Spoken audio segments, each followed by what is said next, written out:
Hey guys, it's Bro You Whack, and support players are finally gonna be eaten in 2023 because Aaron Keller just recently had an interview with NME where he gave the information that the next two heroes that are gonna be released in Overwatch 2 are gonna be both support heroes. And I know after hearing that information, DPS players are gonna be a complete shambles. And don't think I didn't forget about you tank players, because in the same interview, Aaron Keller also said that your favorite tank heroes are gonna be on the chopping block for nerfs. There was a lot of juicy information given in that interview that I want to dedicate today's video talking about it, because it's very rare that someone like Aaron Keller just goes and does an interview and gives us information that we've been wondering for a long time, which is how are heroes going to be distributed when it comes to DPS, tanks, and supports. And with that interview with NME and asked about support characters and lack of choice that players have when picking a character, he says, we're really focusing on supports right now. The next two heroes we're going to release are support heroes, says Aaron Keller.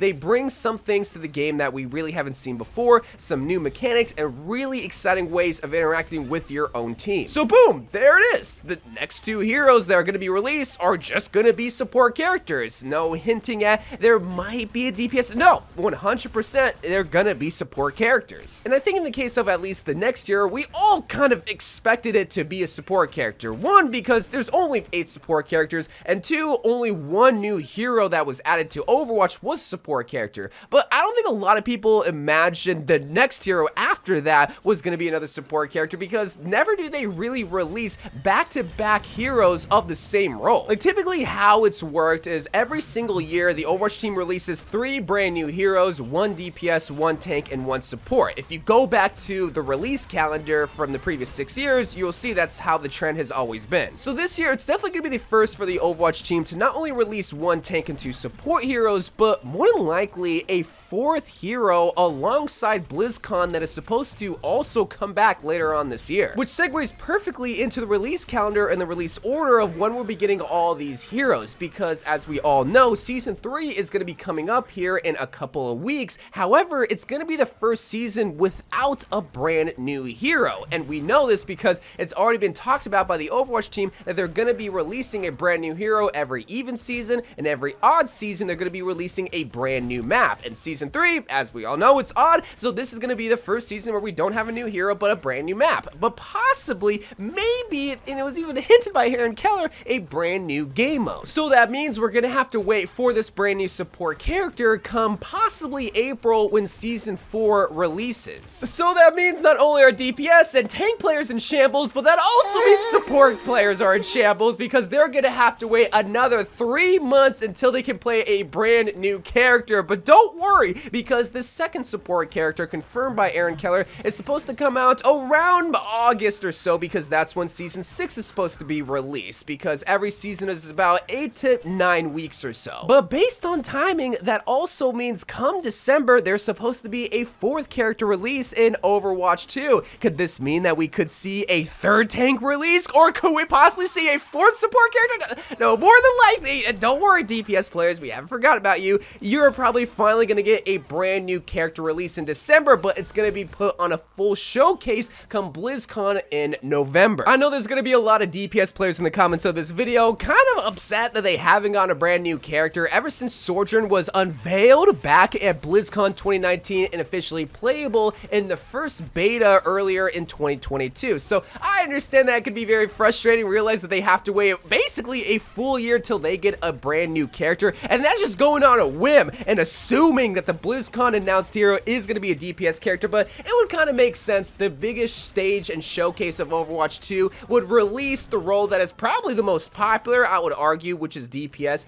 and that's probably why they're doing back-to-back support characters, because they're waiting for the most exciting character that everyone's gonna love come BlizzCon. Or maybe we're just gonna get a 4th support character, who knows? But I want you to comment down below if you think that this is fair for DPS players to have have to wait 12 full months till they get a brand new character? Or do you think that they have so many characters to choose from that you think it's fine for support characters to get back-to-back heroes and possibly even a brand new tank come BlizzCon time? Because that's a possibility as well. But one other thing I also forgot is that tank players are also probably gonna have to wait a full year till they get a brand new character. Which, I mean, when you look at it like that, yeah, that sucks, but when you also think about it, that's how it's always been since Overwatch 1, where you'd have to wait a full year until you got a hero for your role. But don't you worry, tank players, because Blizzard hasn't forgotten about you, because a lot of your tanks are probably gonna be on the chopping block for nerfs, per Aaron Keller in the interview.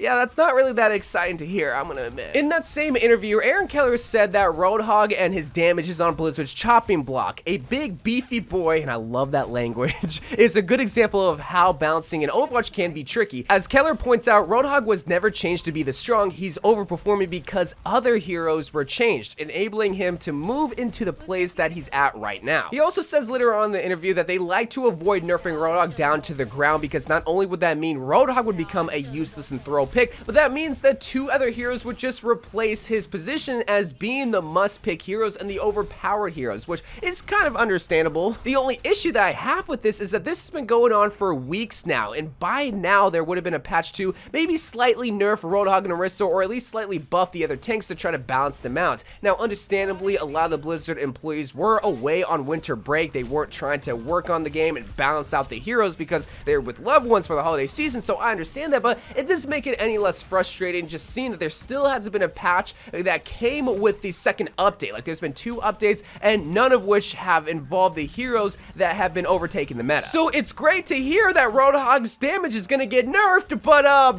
they've been talking about that ever since the beginning of December, where they forgot to add the nerf. But while all the players are in complete shambles while playing Overwatch 2, Aaron Keller says that we could all rejoice with several new game modes returning, including an entirely new one he's so excited to announce, and a mysterious Season 3 skin that he thinks the community is gonna go wild for. I think he's referring to the Season 3 Mythic skin. Now, I've been saying this for the longest time now, but I'm speculating that Season 3 is when we would be getting a brand new game mode, mainly just because this is supposed to appease the people that aren't really in the know with Overwatch 2 news. Because while you're watching this video, and you know clear as day that we're not gonna get a brand new character come Season 3, there's a lot of people that expect every season to have a brand new hero. So when they hear a brand new season comes out for Overwatch 2 and they come and see that there's no new character, they're not really going to be interested unless there is a brand new core game mode that is playable. And that's something that, while it's not on the same level as a brand new waifu, it is something to still be excited about because we haven't gotten a brand new core game mode ever since Push was first unveiled back at BlizzCon 2019, 3 years ago. It's time for a brand new core game mode when you think about it that way. So while Season 3 might not be as hyped compared to the other seasons, it's still going to bring a lot of the stuff that we've come to expect: a new battle pass, new mythic skin, a new map, and hopefully a brand new game mode. But overall, 2023 is going to be an exciting year because not only are we going to get a bunch of brand new seasons, new heroes, new maps, and possibly new game modes, but we're also going to be maybe getting PvE later on this year at BlizzCon 2023 when they announce not only a brand new character, but hopefully PvE alongside of it. But that is everything that I want to talk about in today's video. Like I said, a lot of juicy information coming out of this article that I want to share with you guys, and I'm really looking forward to this whole entire year for Overwatch because we're gonna get a bunch of brand new content that I'm very, very excited about, and it's all gonna be starting come at Season 3 here in a couple of weeks. But I love you guys. Thank you guys for watching. More Overwatch 2 videos to come, and bye.